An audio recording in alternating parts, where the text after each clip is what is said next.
Ndala. Welcome back to my channel. I wanted to also clarify other elements about the Bamileke tradition. Because it is a tradition, it is not a religion. The tradition is a way of life. That means it is not mutually exclusive to other people. We do not gain anything. We do not need to put down other tradition, other religion, other way of life. We are concerned in the way that we act in the world and how we interact with our own environment based on the tradition left to us and transmitted to us by our forefather. Therefore, we are not here to judge other traditions. We are not here to judge religions or any other form of spirituality or belief systems. That's why nor are we restrictive on what people can indulge in and do. For us, it is not a matter of you validating our tradition. We do not care about the outsider validating us. We have a way of life that we know and that we are perpetrating, that we are nourishing, and that we are transmitting to our own children. A tradition, that's the purpose of a tradition. Be a vehicle to transmit knowledge, valuable knowledge. This is why tradition is being reassessed, and tools within the tradition are being used based on discernment.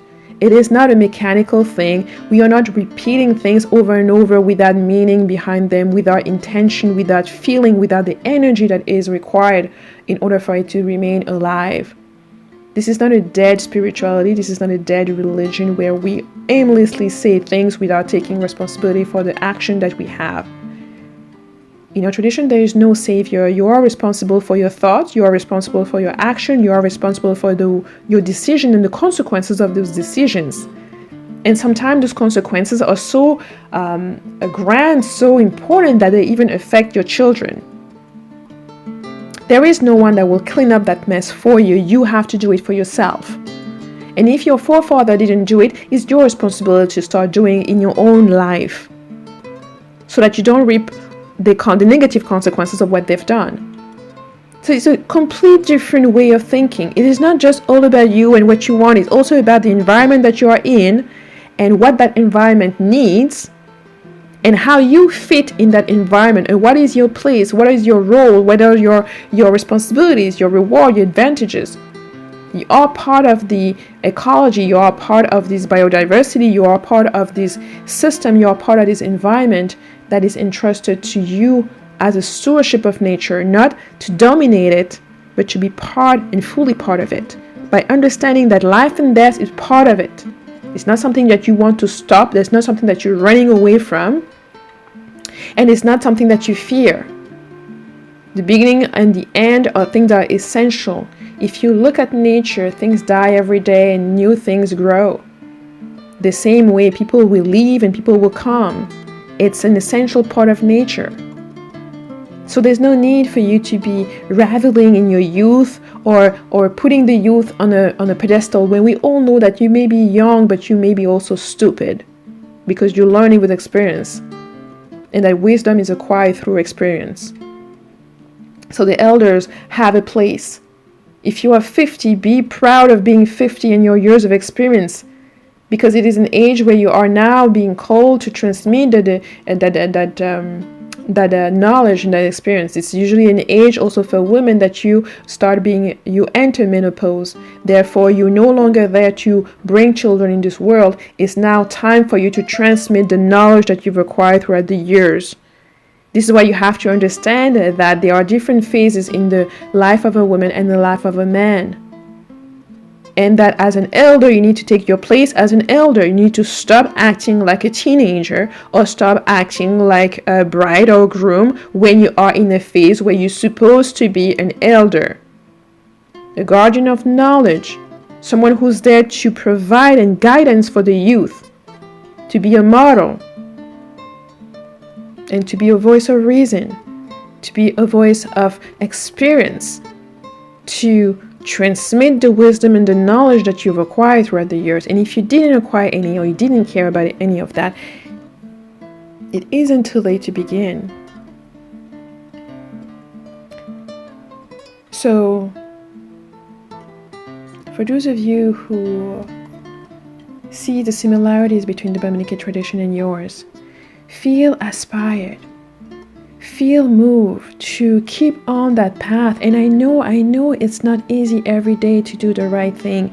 Doing the right thing is probably one of the hardest things. It's sometimes so much easier to just give in to the temptation, give in to the lack of discipline, give in to the laziness, give in to what others are saying.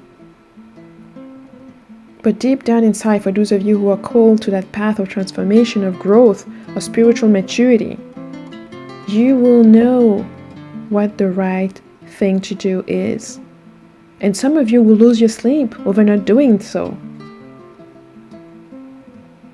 And so I hope that as you learn more about the Bamileke tradition, as you learn more about African spirituality or African tradition all over the continent, all over the world, that you are more aspired to look at your own tradition as well and to give it the proper place that it deserves by honoring it, honoring your own ancestor, your own lineage, and taking it part and improving it and building upon it and making it the magnificent essence that it ought to be.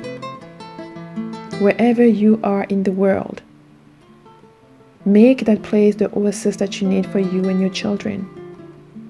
And from that strength in your family unit will come the village, the community that needs to be built all over the world. Don't aspire to things that are so grand that you can't even lose track of what you're supposed to do on a daily basis, because it is those things that you need to do on a daily basis that at the end have the ripple effect to change the entire world. You don't change the world, you change yourself. You don't care about what other people are not doing. You care about the things that you need to do for yourself, for your children, for your family, for your village, for your community. You focus on what you are supposed to be doing. You focus on doing your part. That's all what is being asked of you. Do your part. Not everyone else. Not the fathers, not the mothers. Just do your part. It's already as complex as it is. If you're a mother, you have to be a mother. If you're a sister, an auntie, if you're a father, an uncle, a husband, all of those things, you have to do them to the best of your ability by making choices every single day to do the best you can in all of those different areas and fulfill those. And you will see the reward, the internal reward, and how it feels good to have your nephew look at you and say, I love you, uncle, I love you, auntie. You believed in me, you aspired me to do X, Y, Z. You helped me when I was about to give up college or this project or my business, and it was your words of guidance and wisdom and motivation that kept me going. It was an expectation that you had of me to become somebody grandiose and to do grand things that helped me going. It was your tenacity, myself, looking at you with what you did with the garden, with what you did with the family, with the home, with the cooking, with anything that inspired me to also do better. Because I was able to look up at you and to see that it was possible. And to see that it was okay to, even when things are hard, to still get up every single day, put a smile on your face, smile even when you don't feel like it, and make this life what it's supposed to be. Bamileke tradition is not a religion. It is not a code that you put on whenever you feel like it. It's something that once you gain, you cannot detach from it. It is a heritage. It is a legacy. It is a lineage, a way of life that is perpetual and that will exist so long as we human beings exist. It existed from the beginning of time, and it will still remain even when the last human is gone. I don't want you to look at the Bamileke tradition as something exceptional. It is one tradition among many. For the righteous have many paths and many ways of life across this planet to make it the place and give it the energy that it ought to have for all of us to thrive. By each of us doing our part. Each of us living in harmony with the environment and building communities where it is safe for our children to thrive, where men and women can continue to complement one another and live in harmony among ourselves and with nature. And that has no name. All of the traditions in many ways and all of the path that leads to the divine, as numerous and infinite as they are, have their place. And the Bamileke tradition, my tradition, is not there to take away your place, your path, and your tradition. On the contrary, it's there to move along forward right next to you, so you know that on your path you're not alone on that path, and that you should be seeking the different path of the divine, because tradition and spirituality is a divine path. By adapting and learning and expanding our way of life, we are seeking the ways of the divine. Living in harmony with the environment and with our peers and with other fellow humans is what we are aspiring to do, aspiring to be, because it is the way where the divine is the closest to us. In the love that you feel in your heart, the divine is always with you. In the love that you see in others and that you feel from others, the divine is always with you.